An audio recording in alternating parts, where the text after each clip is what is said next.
Welcome to the podcast where we talk about all the things that are hidden in the shadows. This is Isaac. And this is Megan.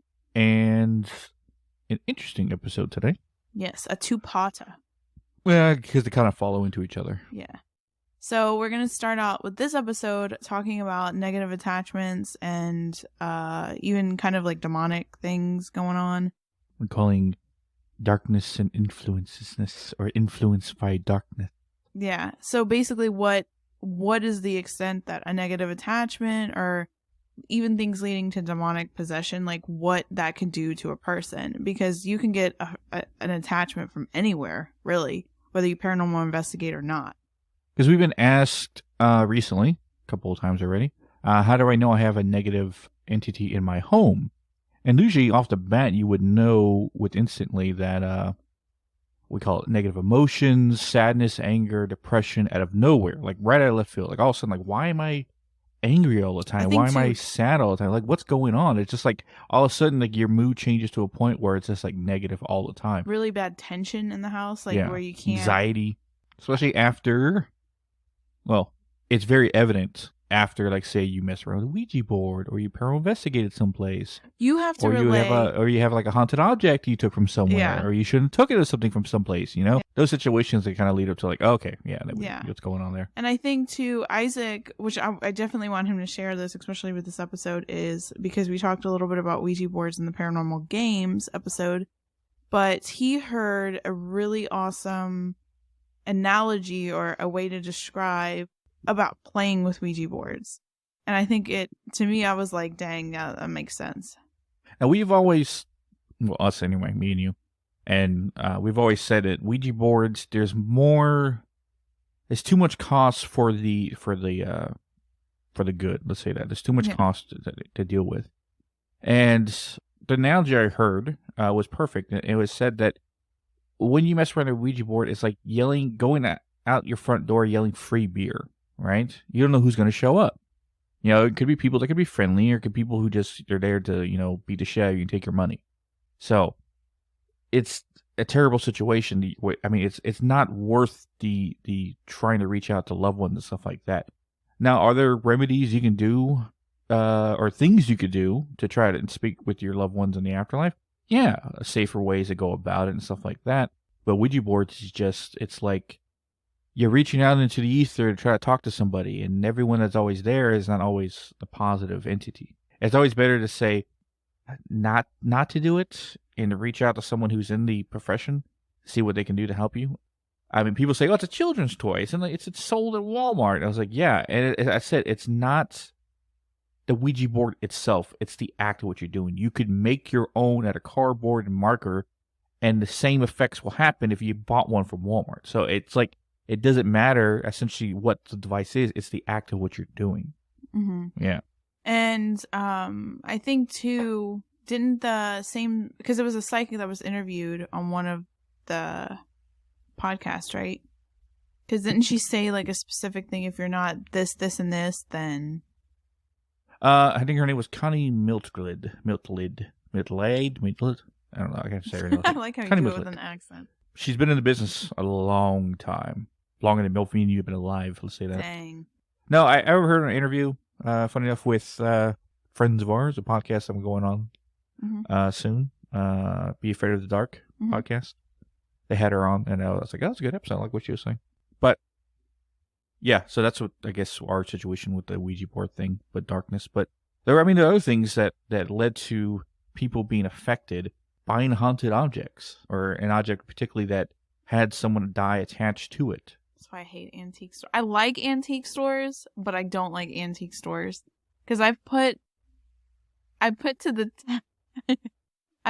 test, like going.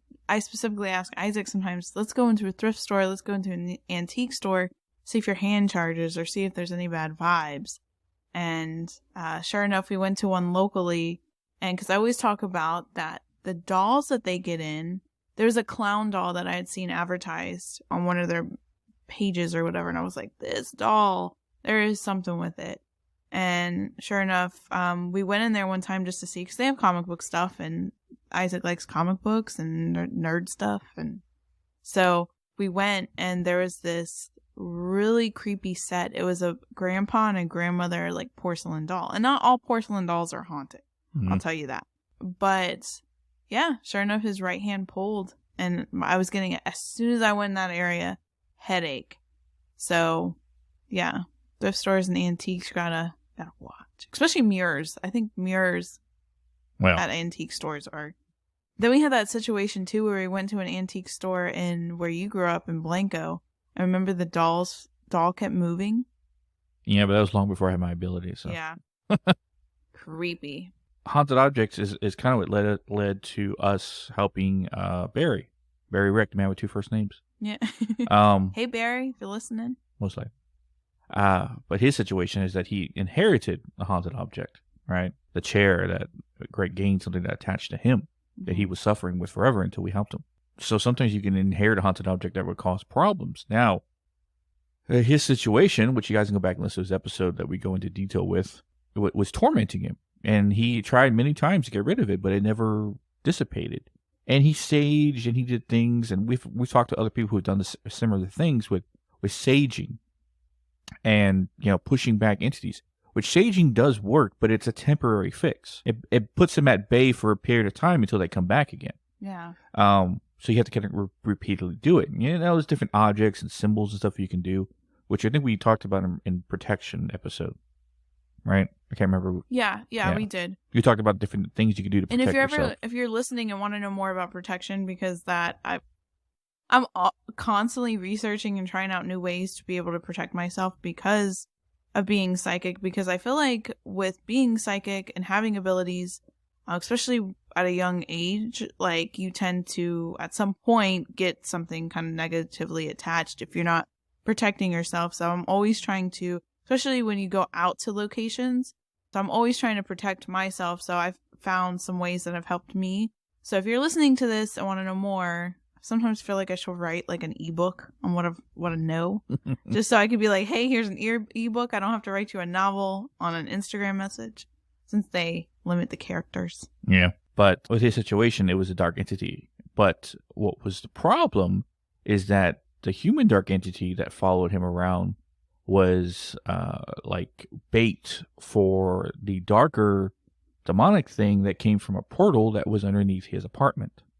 So his life would have been relatively annoyed by the dark entity, the human dark entity, but the fact that a human dark entity was already attached to him and there was a dark portal opened underneath his apartment, that kind of drew in whatever was there, saying, oh, he's already has something attached, I'll even attach more because he's already used to it. Yeah. So it kind of like saw him as like, oh, this guy's perfect, he's already got attachment, let's take over that attachment and use it and use him. So that kind of created a more, it was like his life already sucked and it just got even worse, you know. But he never knew that portal was there until we found it and stuff like that. So, but portals, yeah, that's like an open door for anything to come in. But sometimes people don't even know they're there. I think too, one thing definitely to talk about on this episode in particular is the influence of what some of these negative things can do, because I feel like a lot of the times these entities kind of like, they're almost like there's like obviously the demonic stuff, which, you know, the limit to that is like possession. I guess we should talk about the difference between a demonic haunting versus a regular human spirit haunting. Yeah. No, but what I was saying is some of these things are more like there's like parasitic almost, like negative attachments. Like literally they look like a parasite on you and can influence you. Like that's how I see them anyways, you know, from like a psychic perspective, is that they're almost like just latched onto you, like riding your back and in your aura. We'll go into detail about different dark entities in the second part of this episode, which will be next week. Yeah, which fine enough we're just announcing now, but it's basically classifying evil, which we're going to go through all the different kinds of dark entities that we've encountered and we've heard about so far in our experience as investigators and opening ourselves up to these abilities. But when it comes to human dark entities, so far that we've encountered, how people are affected by them, it always seems to be draining the person of energy. They're always lethargic for no reason. It's tiresome. The vibe or the energy in their home is always negative. But that's about as far as it goes.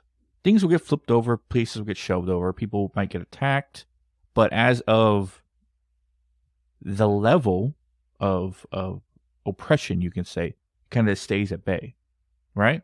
And you can say, push the person away, or you do, stuff like that, or it might push the entity away. And sometimes they don't even influence you emotionally. They're just there to feed off your energy and then stay in their space. So some people might move into a new home that has a person who used to live there, who died, who was an asshole when they were alive, but they feel like this is their space, will do whatever they can to make you leave because this is their space.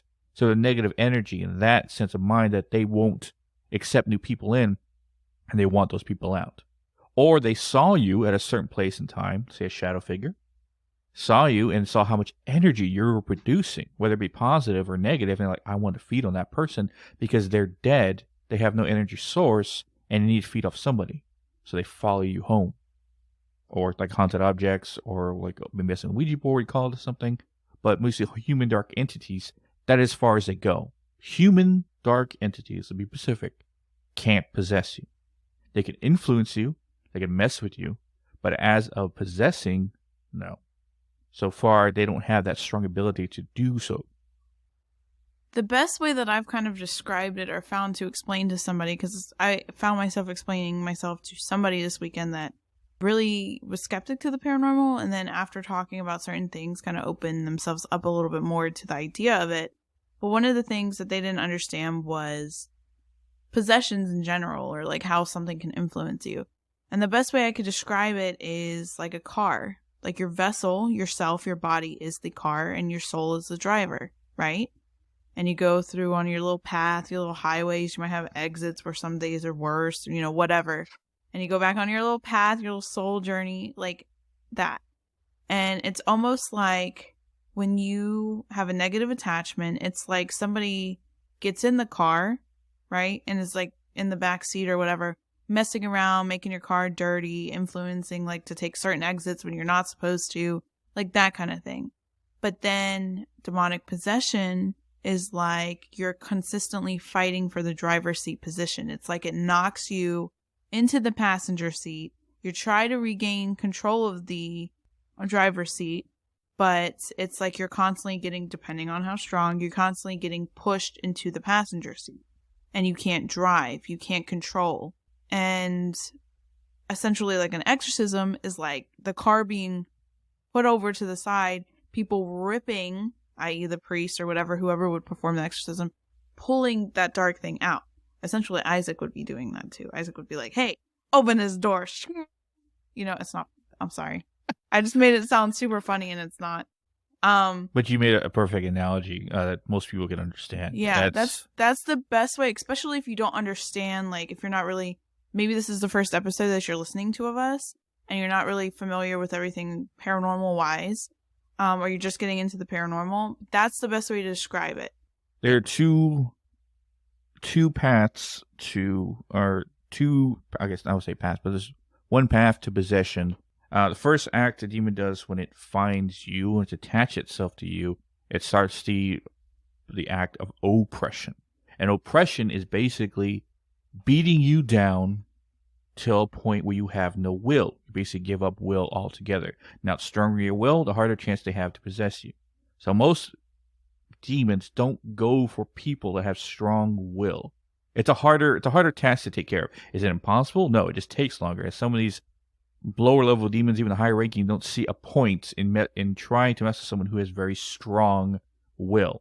I think a lot of the times too, they try and find an invitation, kind of like a vampire. Like as soon as you invite them in, and that's why a Ouija board can be dangerous, because technically you're inviting. If you're not recognizing, hey, someone's kind of like knocking on your car window to come in, then you might accidentally invite them into the driver's seat. Another way of actually inviting darkness into your home that most people don't realize?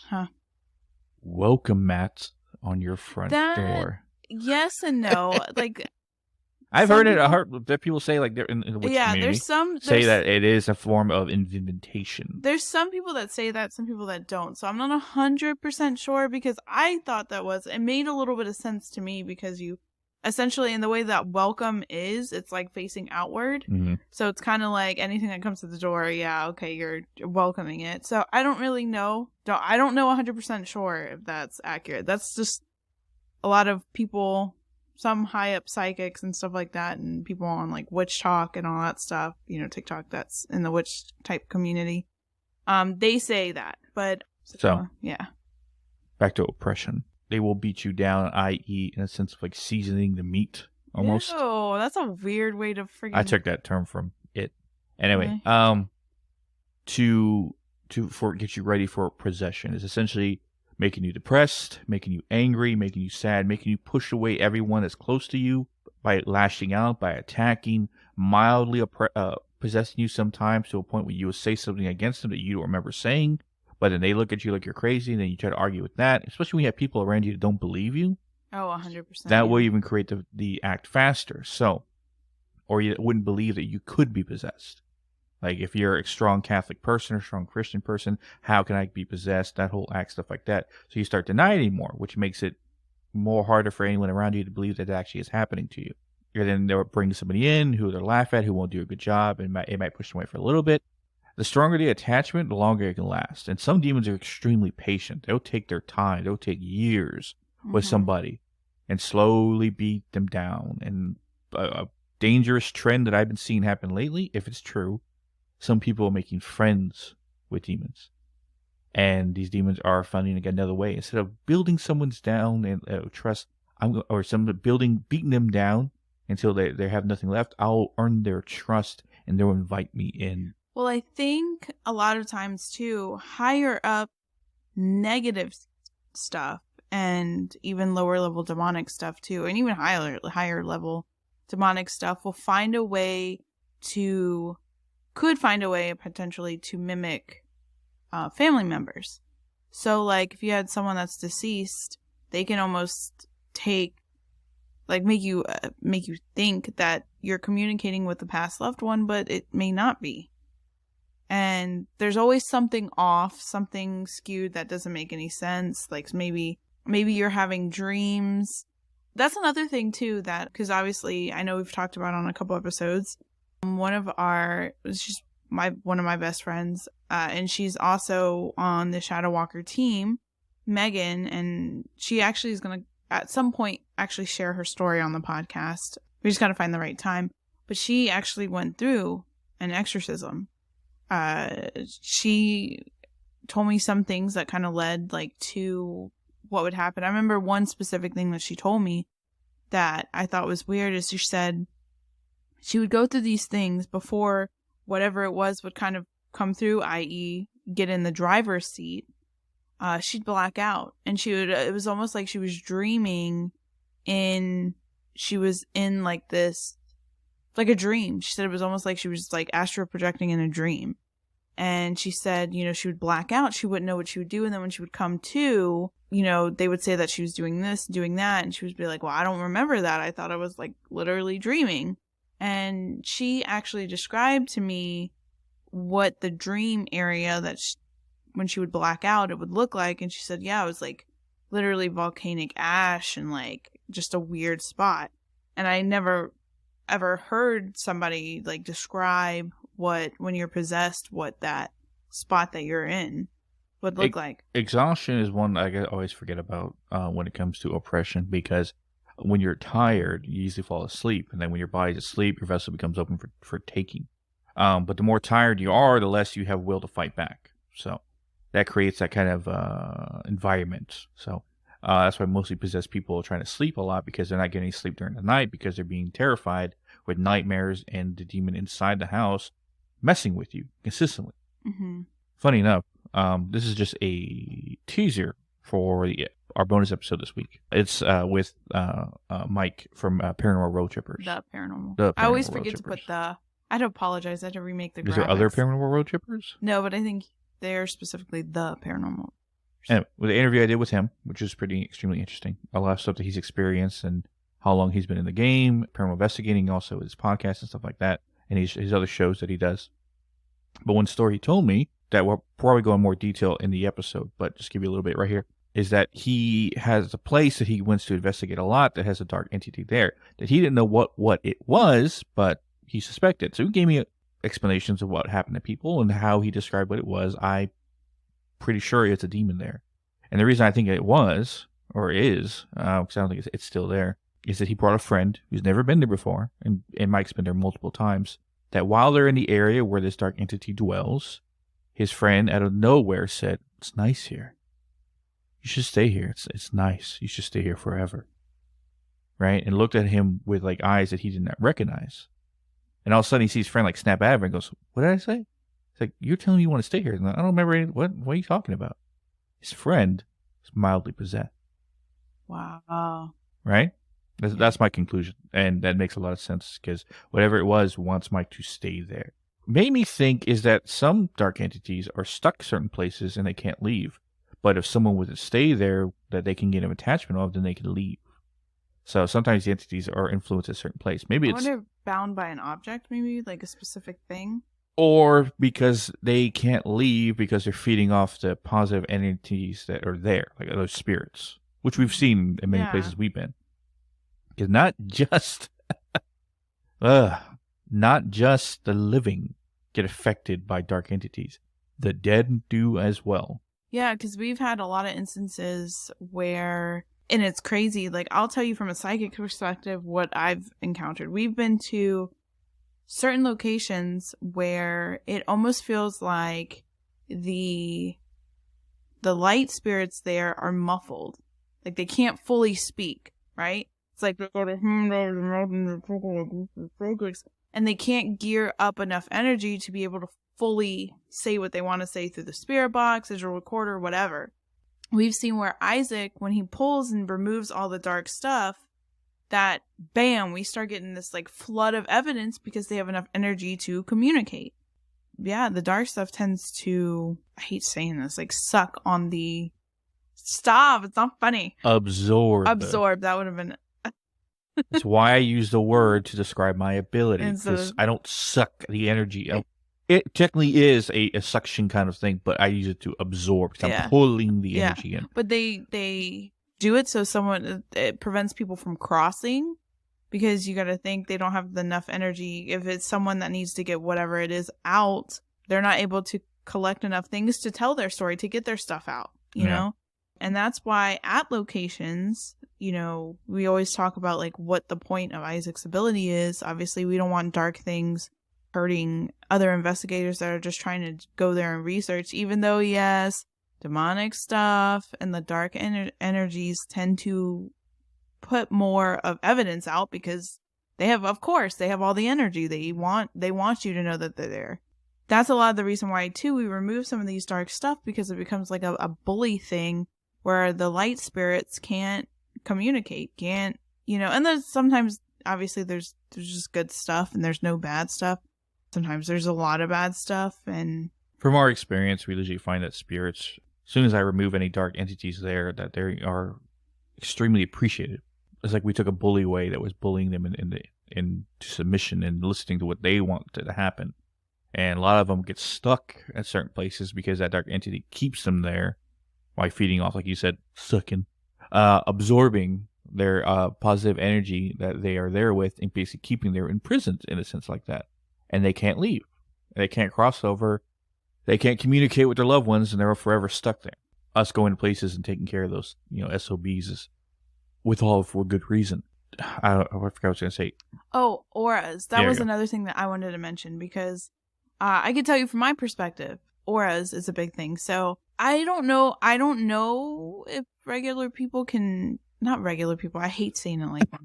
The ungifted? No, it's not ungifted. I hate saying that too. But the people that are closed off or don't have abilities, the uninitiated, which is fine. Like sometimes I wish I was like that, but it is what it is. But like for me, I can tell when something is starting to pierce into my aura, which is like your energetic field, your little shield around your body, right? For me, okay, it is me. Oh. The doll was moving on the dresser thing behind my you. grandmother collects porcelain dolls. It was moving, and I was like, "Oh, okay." It's my leg was shaking. That's what was making it move. All right, never mind. It was saying, "Shut up about the dark entities." No. I'm surprised I wasn't hearing EVPs on this episode. No. So, like, for me, I can tell when something's starting to kind of pierce. And there's a different feeling if it's something negative, and there's another feeling if it's just someone trying to channel in more. I always describe it as my back breaking. My back isn't literally breaking, but I feel a lot of pressure on my back, which apparently that's also too, like, another psychic was telling me where you absorb energy is, they were saying that she thinks it's my heart chakra, but I tend to do it on my back and then my feet too. So I can tell when something is coming through my aura from my feet, and my back starts feeling funky. A good experience, or a good example, is like when we went to the Croatoan National Forest, like that area with the sinkholes. There was the first time my back was bad. There was a specific spirit that was really trying to channel in, and it wasn't bad. It was just a lot. And then there was the second time where my back, I was getting the back breaking thing, but it was really, like, I was getting drained fast. It was just really bad. And then the third time, it wasn't anything. I was able to keep control of it. But from a psychic perspective, and I know a lot of people, well, everybody has auras regardless of your psychic or whatever. And a lot of these entities tend to put holes in your aura. If you have holes in your aura, they tend to seep through that way. And I'm going to see about posting on our Instagram, like, a picture of, like, to give you guys an idea of an aura or whatever. And obviously, a lot of the times, a lot of Reiki people or different shamans, stuff like that, try and help people repair their energetic auras. Because if there's the holes, obviously more things can kind of get through. They say, I don't know 100% about auras. I know that with trauma and stuff like that, or weird or really bad experiences, can also cause holes in your aura. And that's how things can, which would make sense, because if you're already kind of like depressed or have anger, a stagnant energy in your energetic field, then of course it'd be easier for something to kind of latch on and take advantage of that. So yeah, sorry if I kind of there's some people like, wait, what? When kind of go rounding back to the point when we first started this episode, when you know, or if you suspect, usually with the dark entity entering your home, like you said, the vibe changes. Everything's negative. Everything's negative emotion all the time. Your energy is high with negativity because the entity there that feeds off it, the more you give off. Especially demonic entities. They feed off negative energy more than anything out there. But even regular human entities can feed off negative energy as well, because they want you upset so you can feel their pain, essentially, or feel just like them. Cases we've done before with a few other paranormal investigators. Call us up on the phone. One particularly with probably a future episode, but a paranormal team that we helped out that we're friends with. Call us up saying that, can you help us out with this stuff that's going on? We think something follows back from an investigation place we were at. We were like, yeah. So we did the video thing, FaceTime, which is I'm very proficient in now with taking entities from a location from one place to the other. And I probably got to talk about an episode on folding space and time. Yeah, which is bad. To explain, which that's going to be like a real big brained episode. But no, pulling through the phone I can do. So if I can see in real time, see where I'm pulling from, then I'm basically pulling from that location, regardless of I'm across the world or I'm right next door. But no, I pulled the entities, 3 of them. And that's another thing too, before I continue on with that. Don't let me forget what I'm talking about before I go off on this tangent. But this tangent is important. What we found out that a lot of dark entities always come in 3, right? There's a master and there's 2 servants. So there's the head demon, he's got 2 minions. Or there's a dark human entity that's teaming up with 2 other people. But there's always 3. Once, ever, in our entire time of investigating, we've encountered 4. One head demon and 3 lower demons with it. But majority of the time, it's always 1 with 2 extras. Always. And how the energy feels when I pull tells me if I'm pulling, who's in charge and who's following. And the ones in that are following are always easy to give off information. but the one in charge is always the one that fights and struggles. But with what I pulled from our friend is that it was 2 regular entities and a demon that was in his place was crawling on the wall, like Spider-Man, essentially, how it crawled, but it looked like more of a creature. If anyone ever played Resident Evil, it looked like a licker. And to whoever played Resident Evil, they know exactly what I'm talking about. Everyone else is like, what the hell? Look it up, right? If you get a chance, look it up on Google. Say licker Resident Evil, and that's essentially what it looked like when it was crawling on the walls. It didn't look like a licker, but it moved like one on the walls. Let's say that. But I pulled that one, and he said that the vibe started changing. And that's the thing, too. When an entity is removed from a place, either by a priest, demonologist, shaman, myself, when they're removed, the vibe changes, and you feel it change. Sometimes it takes longer, because the stain of what was there takes time to evaporate and fade away. So, entity's gone, that stain can start healing and fading away. And usually over a day, even a week, the entire vibe changes. With our friends is that they said they felt the vibe change immediately. Even the next day was a completely day. It was night and day, funny enough, from the previous day. Complete 180 in energy. Everything was positive. Everything was good. Nothing was bad. It was like back to 100%. So that's one thing we found out with that. And I can tell you from my own perspective with, because we had said, I think a couple episodes like a while ago, but Mike and Megan, our paranormal team, had some stuff. And going back to the whole stain thing, you know, because essentially how the 1-2 punch that me and Isaac do right now, and hopefully this year we can actually start going to places.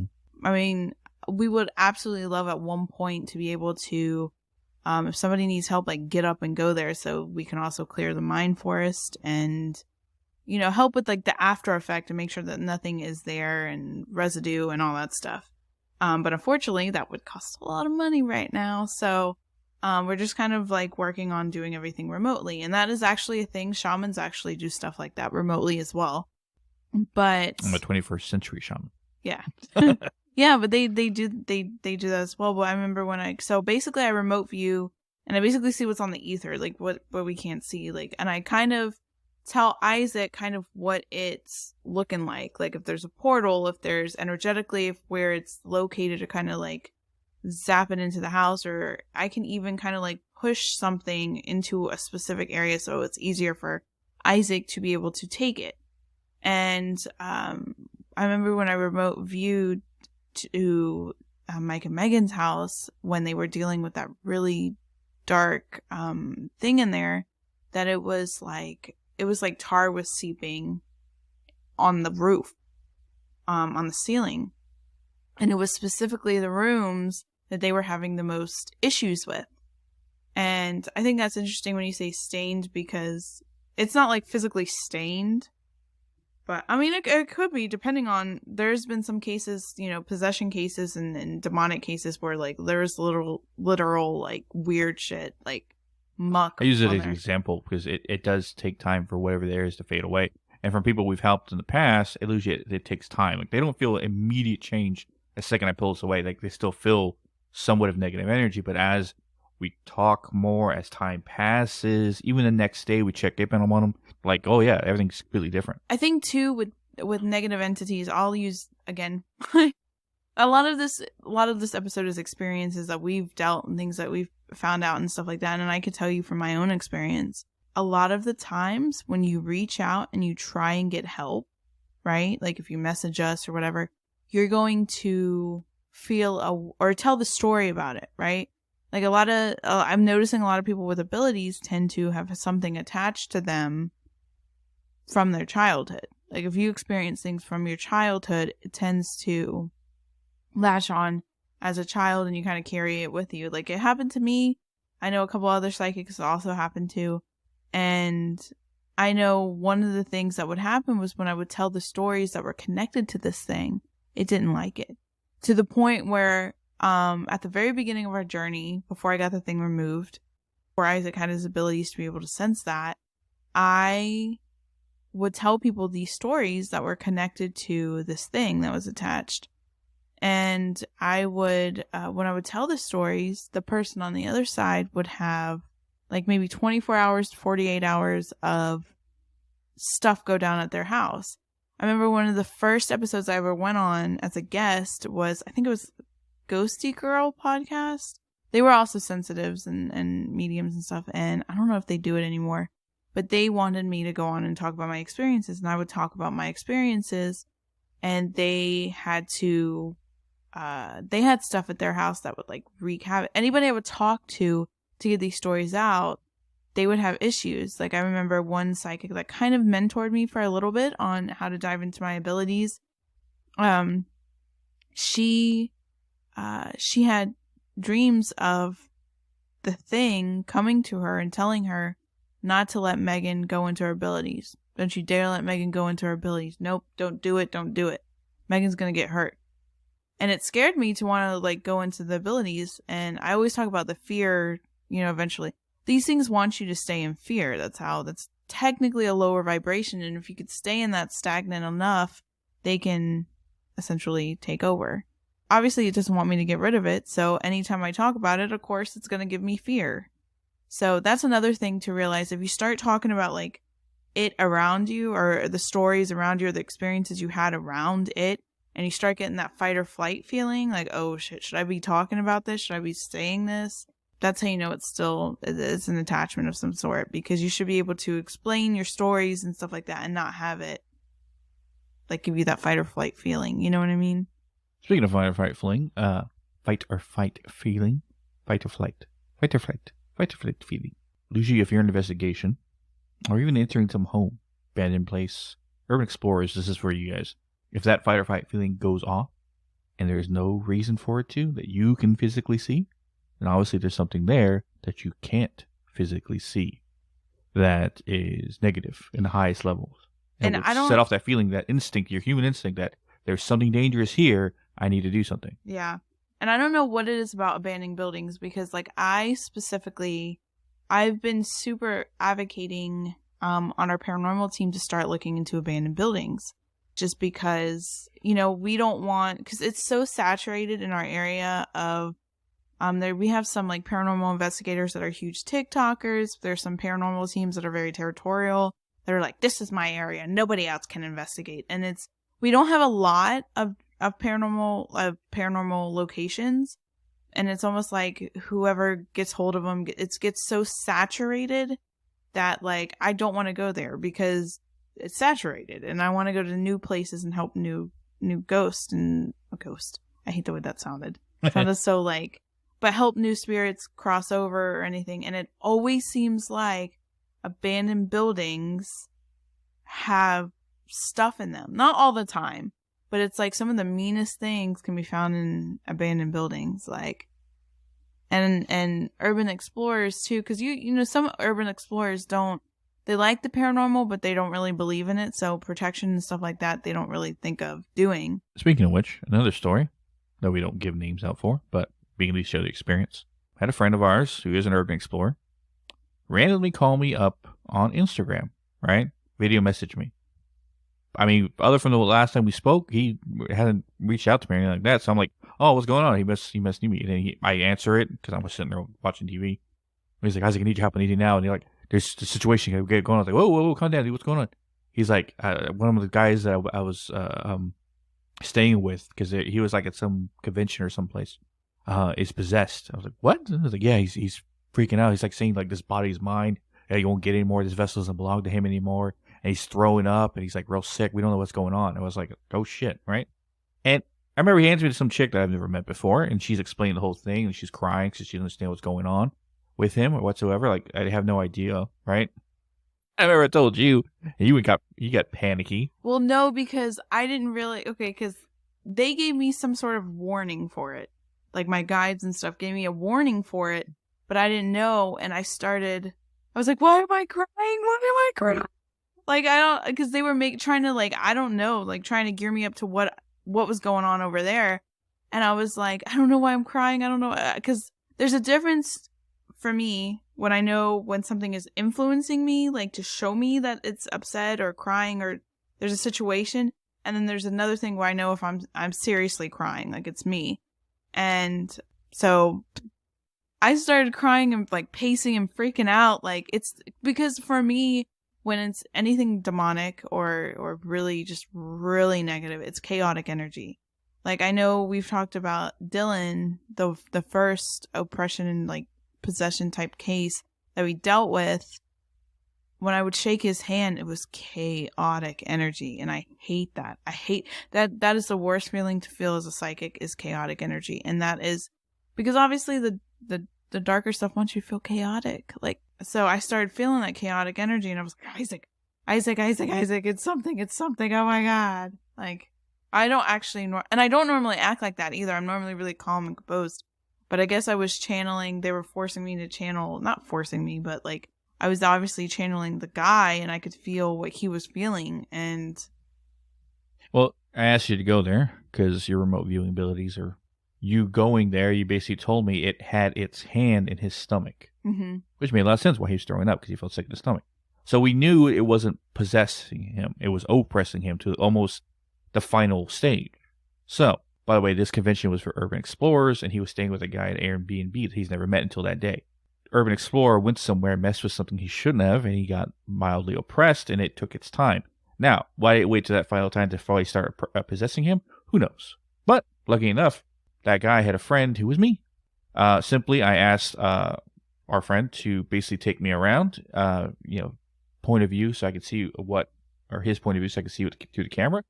Pulled something from one room, pulled something from another room, and then pulled something from him directly that was like standing next to him. And all three went in the ring. It was extremely furious, but it was three demons. One head one and two lower ones that were with it, right? And after I pulled, I talked. I remember he had to hang up with me real quick, and then I called him back like maybe 20 minutes later. We talked for a little bit. I explained what happened, what we did. He says, dude, I don't know what you just did, but he's fine. He's sleeping right now. Like, is he okay? He's like, yeah, he's not throwing up. He's fine, and stuff like that. All right. I think you messaged him like a week later or something, asking how the guy was. Yeah. I messaged him because if we help you, I'm sorry. I know I constantly message you. I just want to make sure everything is peachy and good. So yeah, he said he was fine. Everything was good. He was fine. Which majority of the people there thought he was just drunk or high on drugs or something. Yeah. Right. But after he came down from that and it wasn't that way anymore, they assumed he came down from his high. Yeah. Unannounced to them, they were dealing with something that dangerous. And yeah. So when we say to have some form of protection, we don't mean it for just, shits and giggles. There is reasons why. Some places are abandoned and negative emotion, negative energy is still attached there, and something is waiting for someone to come along that they can attach themselves to. And it's crazy because some places were abandoned for that reason. I think there was a couple of houses that I've read about where they were abandoned because the paranormal activity was extremely high and they couldn't take it. So it's already... Hey, give us a call. We'll take care of it for you. Yeah, there was a house in Tennessee. We offered help, but the lady declined because she was talking about she got this house. I'm pretty sure you guys have seen it on TikTok. If you kind of like follow anything paranormal, it probably popped up on you for you. Because those videos on those specific houses go viral for her. She basically bought this house. It was like she was supposed to like fix it up and then flip it. And apparently the people left. The previous owners left because the dad would basically flip a switch and go after the kids. And she shows the point of view of the bed. Like they left everything there. Shows the point of view of the bedroom, and the door has all these like religious sayings on it and stuff. And like you could see where the dad was banging on the door and stuff. And her dogs won't go in it. Like it's really bad. And because she's talking about burning the house. It does nothing. Nothing. I don't know if you've ever seen the TikTok video of the fact that they were burning this house that was like, they had like a lot of possessions and stuff happen there. And they could actually, nothing was removed, but you could see like when they were burning the house, this big weird smoke amoeba thing like leaving the house.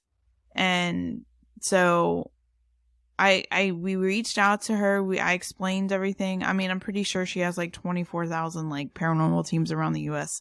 reaching out to her. I explained what we do and stuff, but she didn't want it. So, or maybe she just likes the idea of. No, if you're really wanting help, really in desperate need of help, Yeah.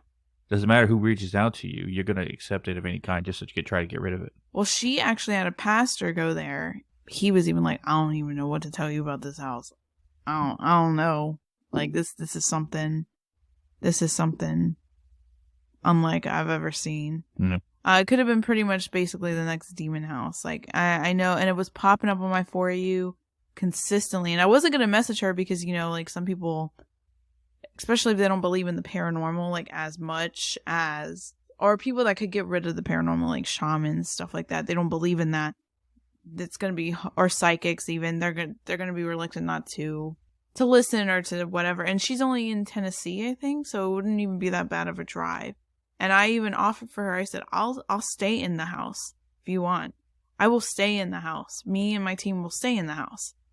And we'll make sure that it's gone. She didn't want it. And I know because obviously I always talk about like channeling.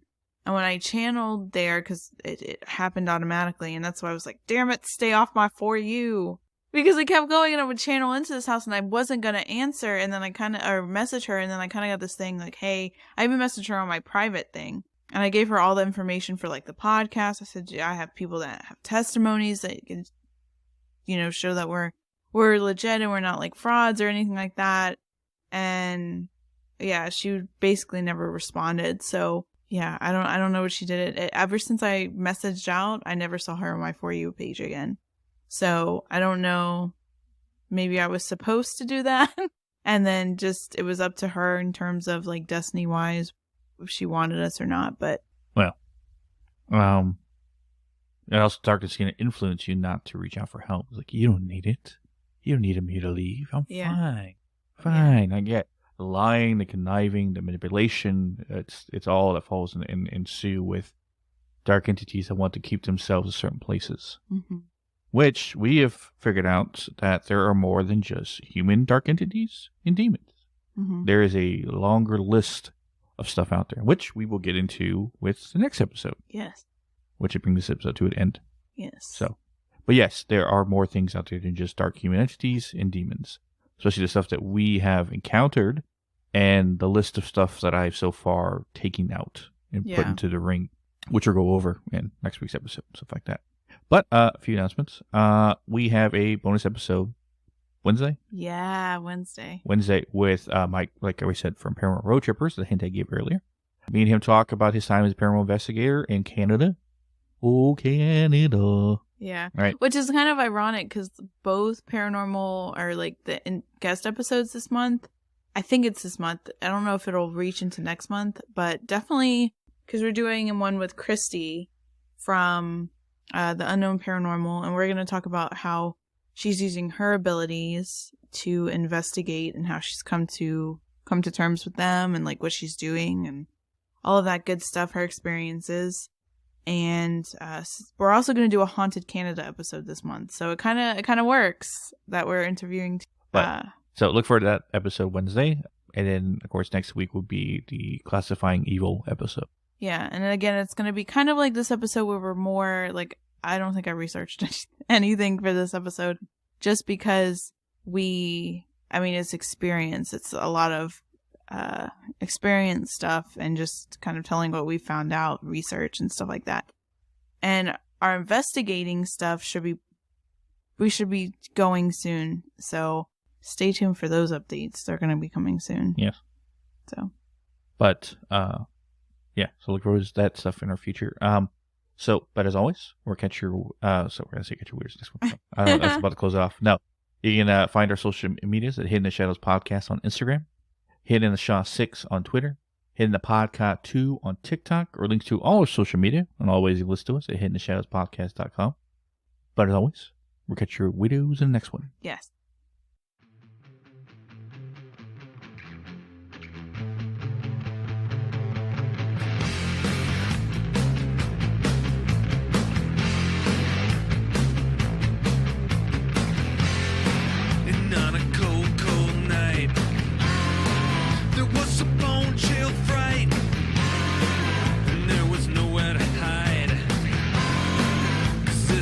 monster zombie